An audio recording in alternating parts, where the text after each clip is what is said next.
Mapagpalang araw, maligayang pagdating sa ating debosyon.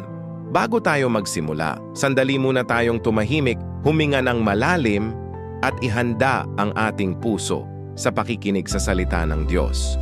Bible verse, Jeremiah 29 verse 11. Sapagkat nalalaman ko ang mga plano ko para sa inyo, mga planong magdudulot ng kapayapaan at hindi kapahamakan. May mga panahon sa buhay natin na pakiramdam natin ay nawawala tayo. Parang walang malinaw na direksyon, parang hindi natin alam kung saan tayo papunta. Minsan nagtatanong tayo, may plano pa ba ang Diyos para sa akin? O baka ako na lang ang gumagawa ng sarili kong landas? Pero sa verse na ito, malinaw ang sagot ng Diyos. Alam ko ang mga plano ko para sa inyo. Ibig sabihin, hindi aksidente ang buhay mo. Hindi ka nagkataon lang. May layunin ang bawat hakbang mo, even ang mga panahon ng paghihintay at pagsubok. Maaaring hindi mo pa nakikita ngayon ang buong larawan. Maaaring magulo pa ang sitwasyon mo. Pero ang pangako ng Diyos, ang kanyang plano ay mabuti.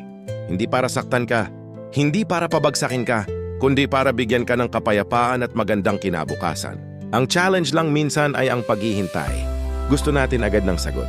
Gusto natin agad makita ang resulta. Pero ang Diyos ay kumikilos kahit tahimik. Habang naghihintay ka, siya ay gumagawa na sa likod ng mga pangyayari. Kaya sa halip na mag-alala, piliin mong magtiwala. Sa halip na madismaya, piliin mong umasa. Tandaan mo ito, kung hawak ng Diyos ang kinabukasan mo, wala kang dapat ikatakot. Patuloy ka lang lumakad kasama siya, isang hakbang sa bawat araw. Panginoon, maraming salamat sa iyong mga plano para sa aking buhay. Kahit hindi ko pa nakikita ang lahat, pinipili kong magtiwala sa iyo.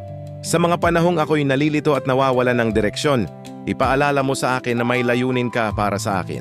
Turuan mo akong maghintay ng may pananampalataya at maglakad ng may tiwala sa iyong gabay. Ikaw ang bahala sa aking kinabukasan. Sa iyo ako kakapit. Sa pangalan ni Jesus, Amen.